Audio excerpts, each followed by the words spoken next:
ಒಂದು ಹಕ್ಕಿ ಮತ್ತು ಇರುವೆಯ ಕಥೆ. ಒಂದಾನೊಂದು ಕಾಲದಲ್ಲಿ ಒಂದು ನದಿಯು ಅತಿವೇಗ ಮತ್ತು ಬಲದಿಂದ ಹರಿಯುತ್ತಿತ್ತು. ನೀರು ಎಷ್ಟು ಬಲವಾಗಿ ಉಕ್ಕಿ ಹರಿಯಿತೆಂದರೆ ಭಾರವಾದ ಕಲ್ಲು ಕೂಡ ಕೆಳಗೆ ಉರುಳುತ್ತಿತ್ತು. ಈ ನದಿಯ ದಡದಲ್ಲಿ ಒಂದು ಇರುವೆ ನೀರು ಕುಡಿಯಲು ಪ್ರಯತ್ನಿಸುತ್ತಿತ್ತು.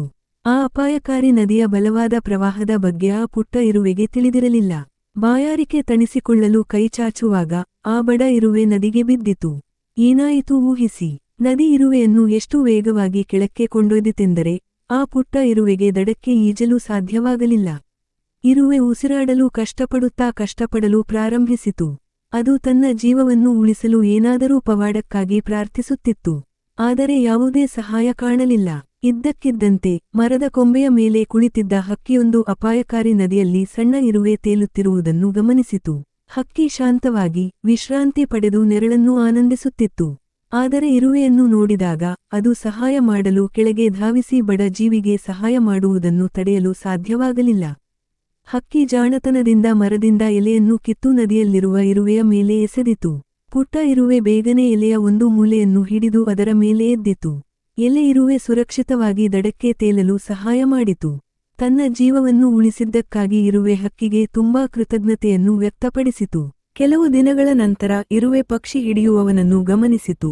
ಅದು ಒಂದು ದೊಡ್ಡ ಬಲೆಯನ್ನು ಹಾಕಿ ಅದನ್ನು ಕೊಂಬೆಗಳು ಮತ್ತು ಎಲೆಗಳಲ್ಲಿ ಮುಚ್ಚುತ್ತಿತ್ತು ಮತ್ತು ಪಕ್ಷಿಯನ್ನು ಆಕರ್ಷಿಸಲು ಕೆಲವು ಧಾನ್ಯಗಳನ್ನು ಹಾಕಿತು. ಇರುವೆ ತನ್ನ ಉದ್ದೇಶಗಳನ್ನು ಬೇಗನೆ ಗ್ರಹಿಸಿತು. ಹಕ್ಕಿ ಯಾವ ತೊಂದರೆಯನ್ನು ಎದುರಿಸಲಿದೆ ಎಂದು ಅದಕ್ಕೆ ತಿಳಿದಿತ್ತು.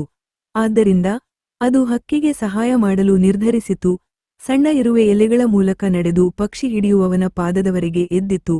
ಅದು ಮನುಷ್ಯನನ್ನು ಎಷ್ಟು ಕಚ್ಚಿತು ಎಂದರೆ ಅವನು ಅಳುತ್ತಾ ಜಿಗಿಯುತ್ತಾನೆ. ಈ ಎಲ್ಲಾ ಶಬ್ದವು ಹಕ್ಕಿಯನ್ನು ಎಚ್ಚರಿಸಿತು. ನಂತರ ಅದು ಸುರಕ್ಷಿತ ಸ್ಥಳಕ್ಕೆ ಹಾರಿಹೋಯಿತು. ಆ ಇರುವೆ ಯಾರೆಂದು ಆ ಹಕ್ಕಿಗೆ ತಿಳಿದಿರಲಿಲ್ಲ. ಅವರು ಸ್ನೇಹಿತರಾಗಿರಲಿಲ್ಲ. ಆದಾಗ್ಯೂ ಆ ಹಕ್ಕಿ ಆ ಬಡ ಜೀವಿಗೆ ಸಹಾಯ ಮಾಡಲು ನಿರ್ಧರಿಸಿತು. ಸಹಾಯ ಮಾಡುವ ಈ ಇಚ್ಛೆ ಸ್ನೇಹ ಅಥವಾ ಪ್ರೀತಿಯಿಂದ ಬಂದಿಲ್ಲ.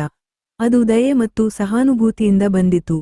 ಭವಿಷ್ಯದಲ್ಲಿ ಇರುವೆ ತನಗೆ ಸಹಾಯ ಮಾಡುತ್ತದೆಯೋ ಇಲ್ಲವೋ ಎಂದು ಹಕ್ಕಿಗೆ ತಿಳಿದಿರಲಿಲ್ಲ. ಆದರೆ ಆ ಪುಟ್ಟ ಇರುವೆಯ ಜೀವವನ್ನು ಉಳಿಸಲು ಅದು ಹಿಂಜರಿಯಲಿಲ್ಲ. ಆದ್ದರಿಂದ ಆ ಹಕ್ಕಿ ಮಾಡಿದ ಈ ಒಳ್ಳೆಯ ಕಾರ್ಯಕ್ಕೆ ಪ್ರತಿಫಲ ದೊರೆಯಿತು ಮತ್ತು ಅದು ತನ್ನದೇ ಆದ ರೀತಿಯಲ್ಲಿ ಹಕ್ಕಿಗೆ ಮರಳಿತು. ಈ ವಿಡಿಯೋ ನಿಮಗೆ ಇಷ್ಟವಾಗಿದ್ದರೆ ನಮ್ಮ ಯೂಟ್ಯೂಬ್ ಚಾನೆಲ್ನ ಲೈಕ್ ಮಾಡಿ, ಶೇರ್ ಮಾಡಿ, ಸಬ್ಸ್ಕ್ರೈಬ್ ಮಾಡಿ. ಧನ್ಯವಾದಗಳು.